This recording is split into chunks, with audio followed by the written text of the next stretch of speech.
It was supposed to be a simple, beautiful flight on a clear California afternoon. Brian, a 30-year-old commercial pilot and Army Black Hawk aviator, had just proposed to Rebecca the day before. She was 28, full of life, and worked as a deputy sheriff in San Bernardino County. To celebrate their engagement, Brian planned something special: a short, scenic flight from San Bernardino to Big Bear, a mountain town nestled in the San Bernardino Mountains. But less than 2 minutes after takeoff, their plane crashed, killing them both instantly. This isn't just another crash analysis. This story is personal to me, and in sharing it with you, I want to dig deeper, not only into what went wrong, but why even skilled pilots can fall victim to simple oversights when unfamiliar risks and technical limitations collide. Before we analyze the errors that led to this accident, we must first honor who they were. Rebecca was known for her compassion and commitment to making a difference. Brian was a certified commercial pilot, with single, multi-engine, and instrument ratings. He served with the U.S. Army, flying UH-60 Black Hawk helicopters and reaching the rank of Chief Warrant Officer II. But there was something missing in Brian's flying story, a gap that would prove critical.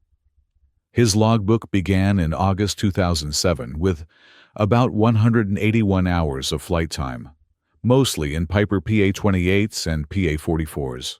He flew semi-regularly through 2008, but then silence.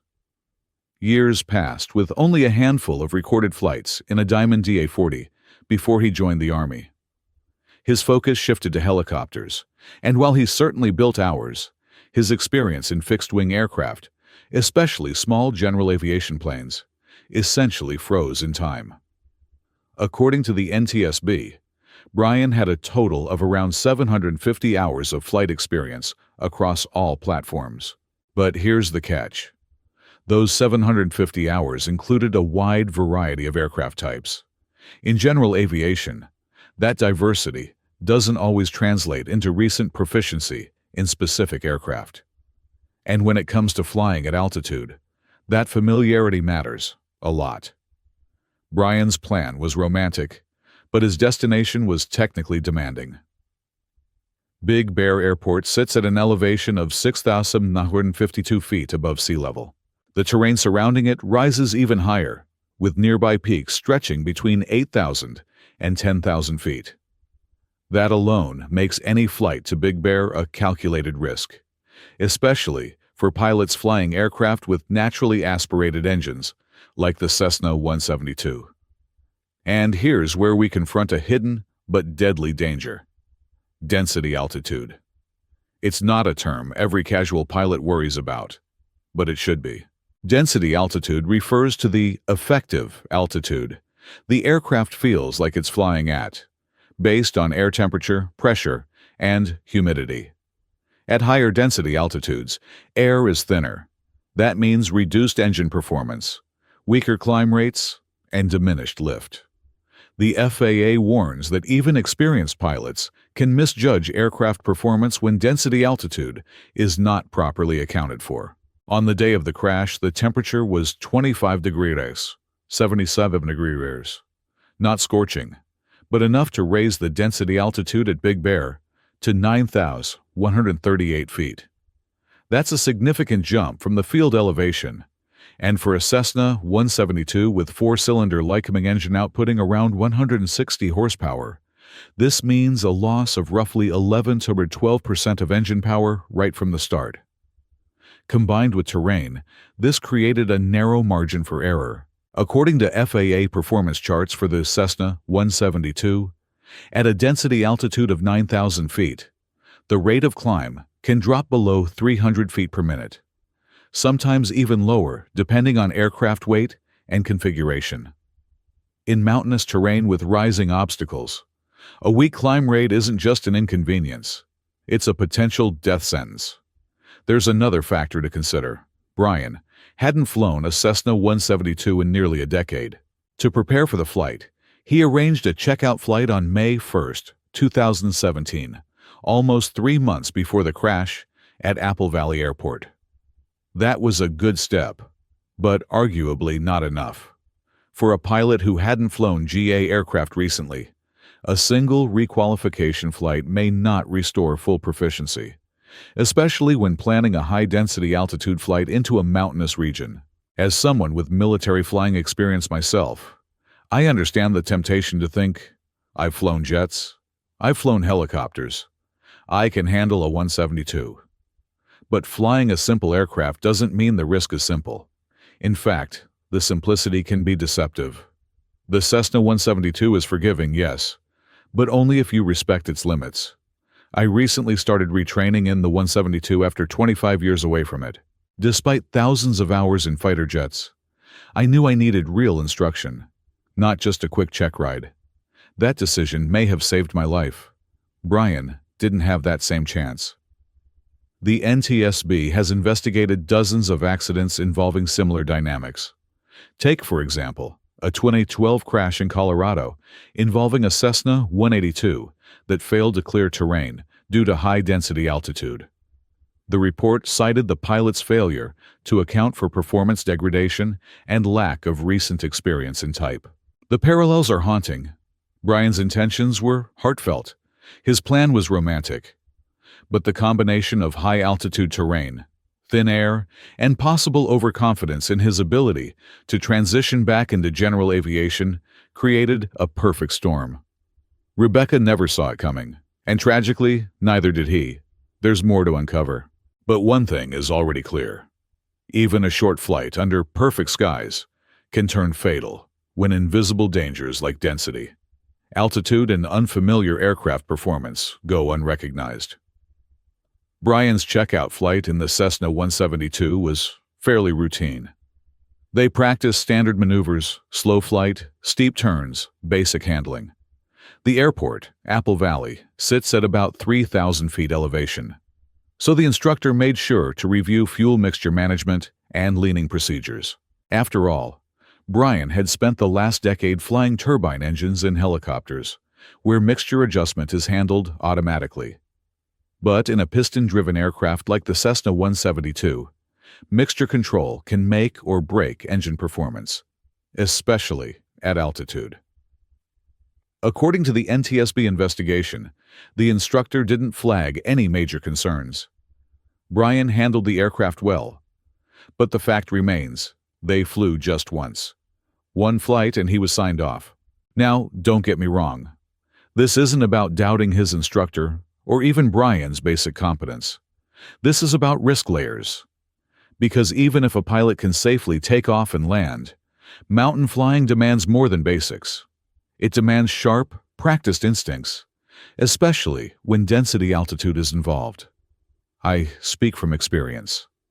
After 25 years away from the Cessna 172, despite thousands of hours in high-performance jets, I didn't trust myself with just one flight. I wanted more flights, more scenarios, and more confidence, especially since I'd be taking my own kids on board. That's not just caution. That's responsibility. And when I look at Brian's profile, I think the same caution would have served him well.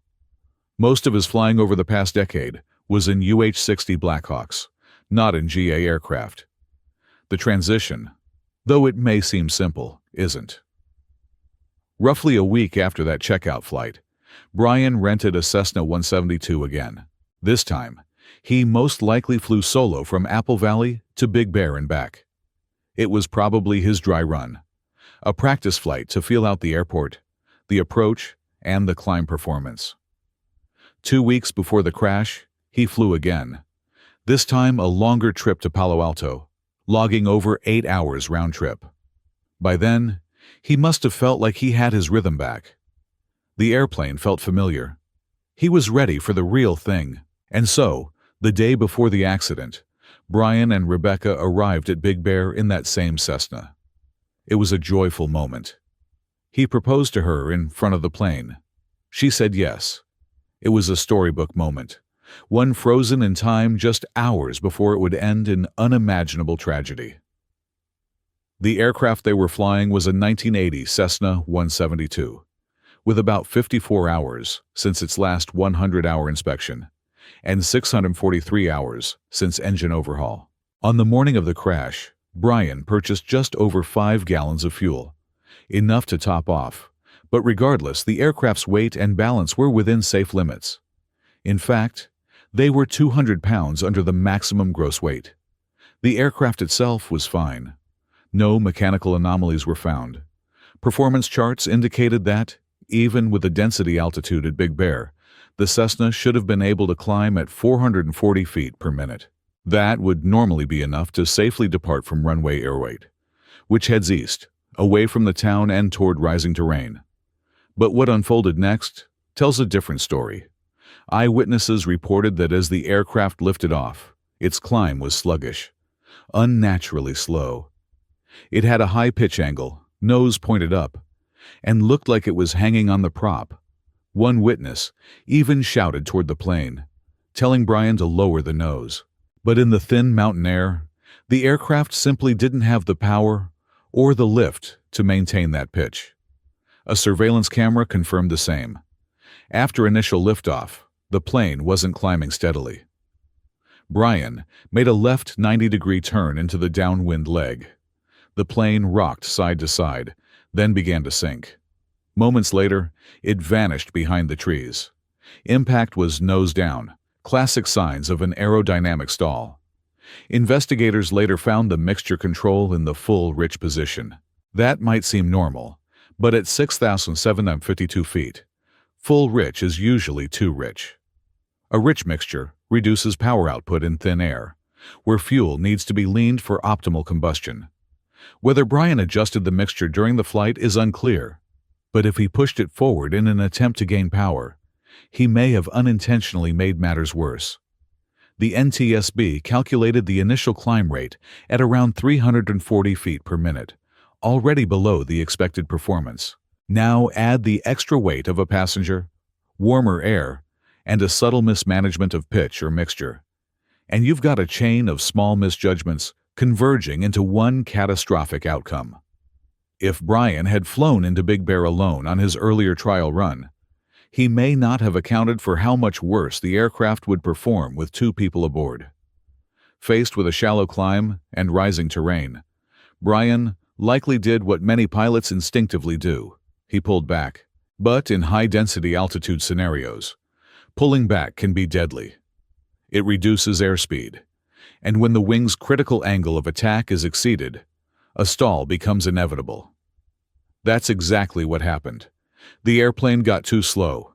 The airflow over the wings detached, and the aircraft entered a stall from which there was no recovery at such low altitude. This wasn't negligence. This wasn't recklessness. It was a series of decisions made with love, confidence, and hope, clouded by inexperience in a specific environment. 1 checkout flight, 2 solo flights, and only 1 experience flying into Big Bear before the final day. For a decade-long Army pilot, it must have felt like enough. But mountain flying in high-altitude airports is an entirely different world. This crash echoes countless others. In 2001, a Cessna 182 crashed after takeoff from Lake Tahoe, another high-elevation airport, under similar conditions. The pilot had underestimated density altitude and the aircraft failed to clear terrain. Like Brian, the pilot had flight experience but lacked recent time and type and wasn't fully prepared for the unique performance limitations at altitude. Brian tried to do it right. He checked out. He practiced. But the mountain doesn't care how romantic the flight is, how beautiful the day looks, or how qualified you are on paper. In aviation, margins matter. And in this case, the margin was simply too thin. This story has left a mark on me. As I step back into the cockpit of a Cessna 172 after years away, I carry this memory with me. And if you're watching this and planning your own return to flying, or even your next high-altitude flight, let this be your reminder. The air is unforgiving, and complacency, even with the best intentions, can be fatal.